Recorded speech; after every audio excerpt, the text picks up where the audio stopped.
Subseção 2ª. Dos responsáveis solidários. Artigo 40. O titular de estabelecimento em que estejam instaladas máquinas e aparelhos pertencentes a terceiros é solidariamente responsável pelo pagamento do imposto referente à exploração destes equipamentos.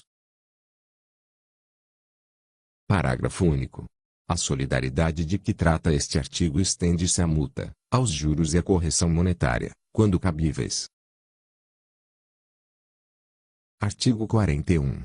É responsável, solidariamente com o prestador do serviço, o proprietário da obra em relação aos serviços de construção civil que lhe forem prestados sem a documentação fiscal correspondente, ou sem a prova de pagamento do ISSQN. Artigo 42. São, também, responsáveis pelo pagamento do ISSQN, solidariamente com o contribuinte ou com a pessoa que o substitua. Inciso 1º. Os que efetuarem pagamentos a prestadores de serviços não cadastrados no município.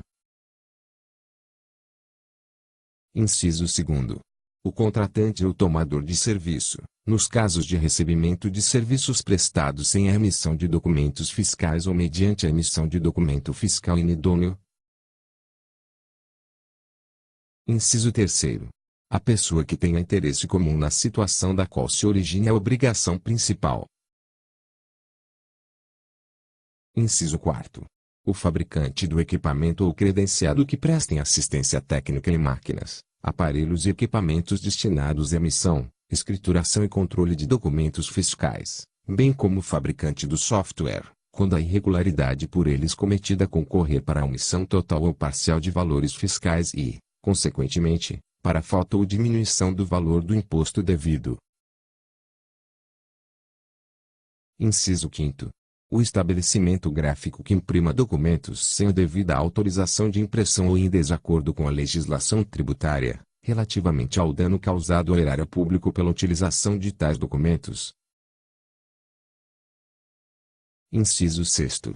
Os proprietários de imóveis, pelo imposto incidente sobre os serviços contidos nos itens e subitens 3.02, 9.02, 12, 12.01, 12.02, 12.03, 12.04, 12.05, 12.06, 12.07, 12.08, 12.09, 12.10, 12.11, 12.13, 12.14, 12.15, 12.16 e 12.17, 17.12 da lista de serviços, capítulo 1º, desta lei complementar, prestado por terceiros em locais de sua propriedade, quando não apresentarem alvará para a realização do evento.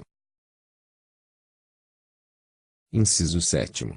Os proprietários de imóveis ou os contratantes de obras e serviços, se não identificarem os construtores ou os empreiteiros de construção, reforma, reparação ou acréscimo desses bens, pelos impostos devidos pelos construtores ou empreiteiros. Inciso 8º.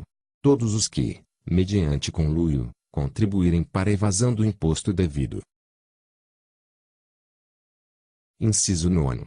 O tabelião ou substituto, devidamente nomeado, que antes da lavratura da escritura deixar de exigir certidões fiscais em relação aos imóveis urbanos, bem como a prova de pagamento relativa aos tributos que incidam sobre o bem imóvel, eventualmente devidos ou, exigindo a deixar de consignar na escritura o número da certidão, a data da emissão, o prazo de validade, a descrição do imóvel e sua inscrição municipal, nos termos do que dispõe os incisos 7 e inciso 10, do artigo 555, da Lei Estadual N.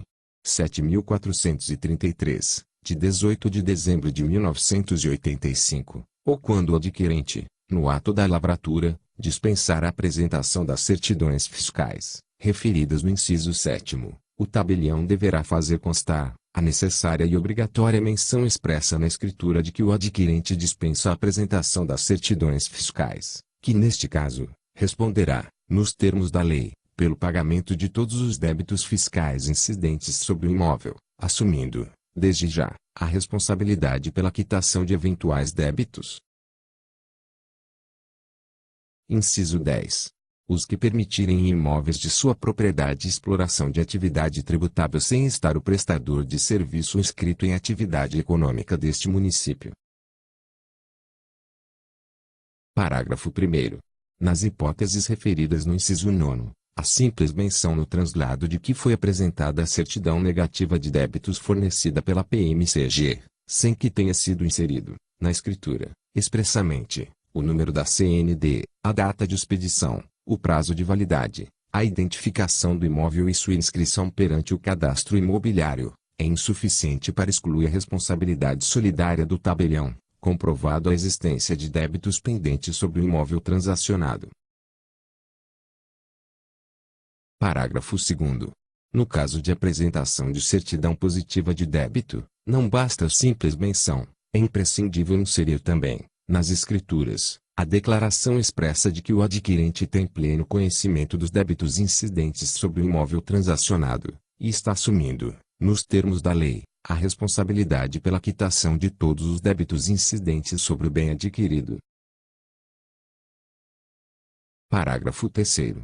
O imposto incidente sobre os serviços a que se referem os incisos V e 7 deste artigo será lançado na inscrição imobiliária do imóvel do responsável solidário.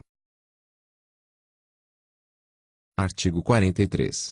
A solidariedade prevista nesta subseção não comporta benefício de ordem, salvo se o contribuinte ou a pessoa que o substitua oferecer garantias de bens suficientes para a liquidação integral do crédito tributário. Artigo 44. Salvo disposição de lei em contrário, a solidariedade tem os seguintes efeitos. Inciso 1º. O pagamento efetuado por um dos obrigados aproveita aos demais. Inciso 2º. A isenção ou remissão de crédito exonera todos os obrigados, salvo se outorgada, pessoalmente a um deles, subsistindo, neste caso, a solidariedade, quanto aos demais, pelo saldo. Inciso 3º. A interrupção da prescrição, em favor ou contra um dos obrigados, favorece ou prejudica os demais. Artigo 45. O prestador de serviço é solidário pelo imposto devido, não retido e não recolhido pelos responsáveis tributários,